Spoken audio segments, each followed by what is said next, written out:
Part 1 was all about unboxing the S20 Ultra and putting it up against the Mi 10 Pro and the iPhone 11 Pro Max in design and build. Then part 2 was all about the software on all three devices, and then we moved on to part 3, which was about the cameras and how well each individual device could take picture and video. We moved on to part 4, which was then all about charging from 0 to 100 in a speed test, and part 5 finally was about the Antutu benchmark run, showing us the performance of these devices. Now we'll get on to the final verdict. This is TechNick, and without further ado, let's go. So of course the devices look stunning, all three of them. We have a glossy finish at the back of the Samsung, a matte finish at the back of the Xiaomi, and a matte finish as well as the back of the iPhone, though we need to take pricing into consideration here. The cheapest one being the Mi 10 Pro at $720 US. All of them are in USD here. I added up the total prices of all three devices, then I worked out a percentage, reversed the percentage to get a higher percentage for the winner, because obviously the winner needs to have a higher percentage as opposed to the other devices. Of course the Xiaomi is winning in the overall total over here. That will change as we go from part to part. Now when it comes to design, it is pretty much all up to you guys. It comes down to personal preference. I think that they all look absolutely stunning, though I do prefer the rounded edges at the back of the Xiaomi and the Samsung.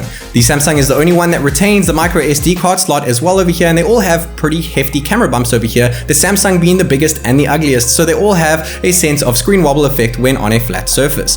Overall, I really do like the design, the front design anyway, of the Samsung, though I do slightly prefer the back design of the Xiaomi Mi 10 Pro.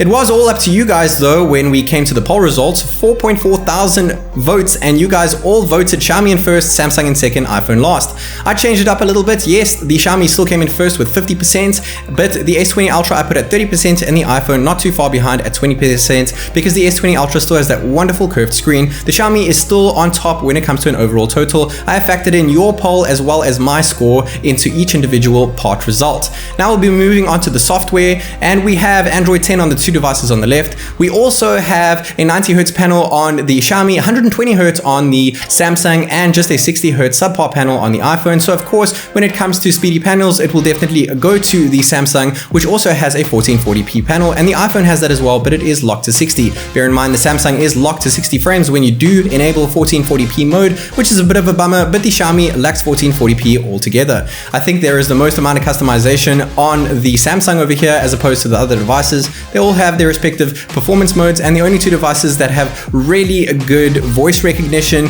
would be the Samsung and the iPhone when it comes to Bixby and Siri. You guys all voted the Xiaomi MIUI 11 got the highest there. Once again, Samsung second place, and the iPhone with iOS 13 in last place. They are your polls as well as my polls, and I do believe that the S20 Ultra has a much better software experience than the Xiaomi. It is more refined, and the iPhone 11 Pro Max I would put on par with the Mi 10 Pro, since it really is an old dog with great new tricks. Now overall, of course, we still have the Xiaomi leading the bunch over there by almost 20% as opposed to the other two devices, and the next part was all about camera. I must say that the day pictures look pretty similar on the Samsung and Xiaomi, with the iPhone falling slightly behind. When it came to video, we can record 4K 60 on all devices, though only 8K on the Xiaomi and Samsung. I must say that the Xiaomi is slightly more stabilized in 8K, but it is the least stabilized in all other video recordings. When it comes to super stable, we have no stabilization option on the iPhone, though it did a pretty good job as opposed to the other two, which do have stabilization modes. At night, I think that the Samsung took the best evening shots, and it's also the only one that can do night mode in ultra wide, which is great. When it comes to recording at night, all of them are pretty subpar, though I must say that the iPhone seems about the most accurate in real life scenarios, taking pictures and videos at night. When it comes to selfie modes, I think that the iPhone takes the best recording and the best sound when it uses the mic, though the Xiaomi is limited to 1080p at 30 FPS, the others are limited at 4K selfie 60 FPS, which is really great to see. You guys all voted the Xiaomi once again. I think it's getting a bit biased here, guys, but you voted the Xiaomi for the best camera. I would say that the Samsung had the best camera. Of course, the Mi 10 Pro not far behind in second place, and the iPhone 11 Pro Max in third place, though I did factor in your poll results, and your poll results mean that the Xiaomi actually had the best camera.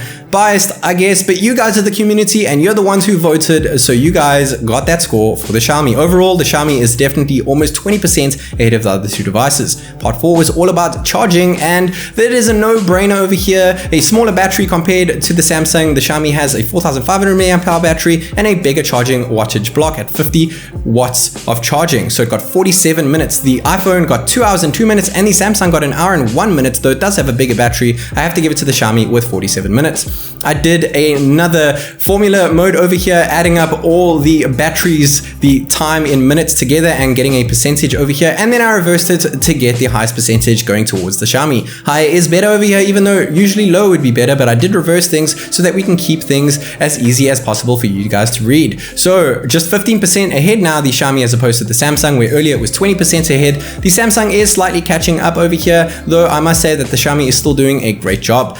In part 5, we moved on to Antutu, and guys, honestly, performance is not all about Antutu. I did run a speed test between the Xiaomi and the Samsung, and the Samsung actually won.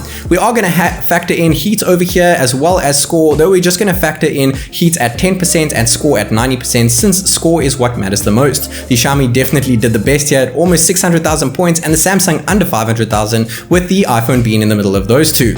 So once again, we have 90% of score weight here and 10% of heat weight, and I added all the scores together and got a percentage there for the highest percentage. Highest percentage there being the Xiaomi with 35% as opposed to 31% on the Samsung and 33% on the iPhone, since the iPhone was the coolest. Well, pretty much on par with coolness when it comes to the Samsung. Overall, we had 45% on the Xiaomi Mi 10 Pro, 32% on the S20 Ultra, just 13% behind, and 9% behind that, the 11 Pro Max with just 23%. I must say that I have been really impressed with all three of these devices and have personally used them all. And honestly, guys, my favorite device is still the Samsung Galaxy S20 Ultra, though it is ridiculously expensive. So if you had to pick a winner completely based on price and the bang for the buck that you get, I would say that your polls are correct. Go with the Xiaomi Mi 10 Pro. It is a great device for the price. And until next time, guys, this is TechNick.